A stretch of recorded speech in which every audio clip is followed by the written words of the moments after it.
पास paper का question है। मैं पास पेपर्स आपको इसी तरीके से टॉपिक के साथ साथ सॉल्व करवाता हूँ, अलग से नहीं कि जी पास पेपर की अब प्रैक्टिस हो रही है। तो इसलिए इस बात को रेट किया करो कि हम प्रैक्टिस जो है वो पास पेपर लेवल तक पहुंच चुके हुए होते हैं। ठीक है, हमें इस क्वेश्चन में क्या रिक्वायर्ड है? लेजर अकाउंट्स बनाने हैं 31 दिसंबर 18 के, कॉस्ट का, एक्यूमुलेटेड डेप्रिसिएशन का और एसेट डिस्पोजल अकाउंट। ओके, और हमारे पास ये इंफॉर्मेशन मौजूद है। मैं चाहूंगा कि आप एक मरतबा इस क्वेश्चन को खुद से पहले पढ़ लें, ताकि जब मैं बोल रहा हूं तो आप पूरी कंसंट्रेशन के साथ सुन रहे हो। पढ़े, मैं आपको टाइम देता हूं 2-4 मिनट। सिर्फ पढ़ रहा हूं, आपने ही सॉल्व करना है और आपने साथ साथ मुझे बताना है कि आपको क्या समझ आ रही है।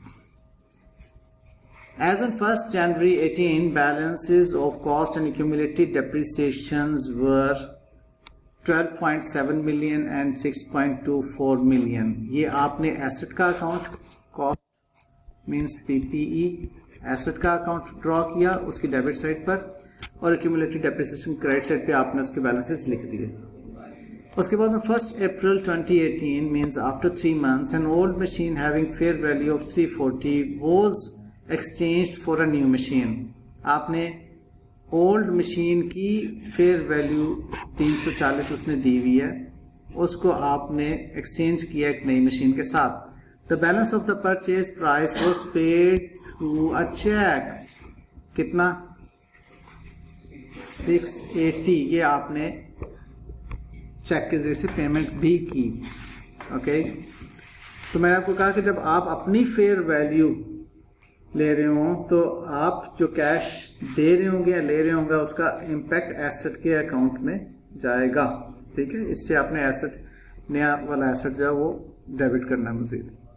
तो चेक आपने जो दिया वो, the list price of the new machine was 1.13 million. The old machine had been acquired for 870 on 1st September. जो नई मशीन है उसकी मार्केट में वैल्यू, या कह लो कि उसकी प्राइस या fair value, what ever you call it, वो गिवन है। और पुरानी मशीन जो आपने खरीदी थी 1 सितंबर को, वो 8,70,000 की खरीदी थी। अब ये पॉइंट उसने क्यों आपको बताया हुआ है? To calculate accumulated depreciation of the machine sold, ये आपको कैलकुलेट करनी होगी। ठीक है, कब से कब तक? 1 सितंबर 15 से लेके 1 अप्रैल 1 सितंबर 2015 टू 1 अप्रैल 2018 आपने ये कैलकुलेट करना होगी। ये उसने इसलिए डेट आपको बता दी। ठीक बात? अच्छा, on 1st February 18, a plant having a list price of 10 million was acquired. A trade discount of 5% was allowed on the list price. The plant was ready for use on 1st August. इसकी depreciation 1st August से आप करना शुरू करेंगे जब ready for use है। उसके लिए अब आपको देखना होगा कि कौन कौन सी कॉस्ट जो है कैपिटलाइज होगी। Freight charges, consultation fee, installation and testing, admin and other general overhead नहीं, स्टाफ ट्रेनिंग नहीं, ओपनिंग सेरेमनी की नहीं। ठीक है बेटा, ये बात भी होगी जी, ये बात भी होगी। On 31st October, another machine was sold for 334. It was acquired on 1st January 15 and had a net book value of 512. On 1st January 18, a cost of 25,000 was incurred on its disposal. आपने उसकी asset disposal पर इतनी cost भी इनकर की। AE depreciates plant and machinery 20% per annum using reducing balance method. इसी का इंतजार था ना? कि डेप्रिसिएशन किस रेट पर चार्ज हो रही है, वो उसने आपको बताया कि 20% पर एनम पे डेप्रिसिएशन हम चार्ज कर रहे हैं और रिड्यूसिंग बैलेंस मेथड अप्लाई कर रहे हैं। एग्रीड?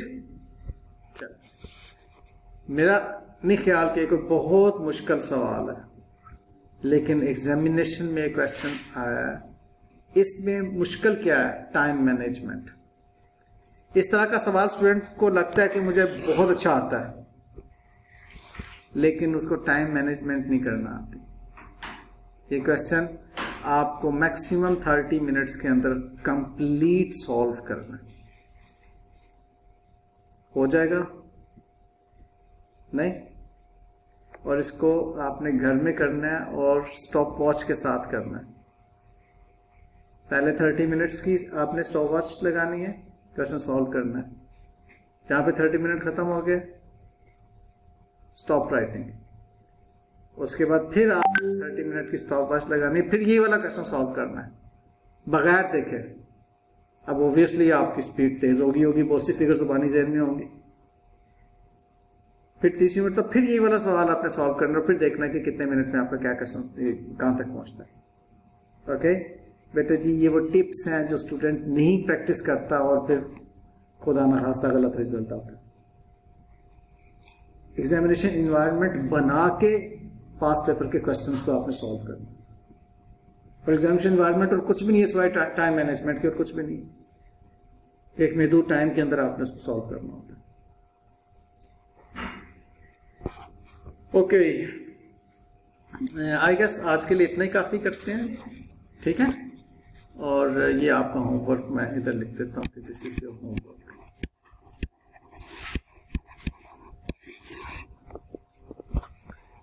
अब आपके पास 2-3 दिन है, मैं आपको मजीद भी होमवर्क भेज रहा हूँ आज, और आपने मंडे को टेस्ट देना होगा IS 16।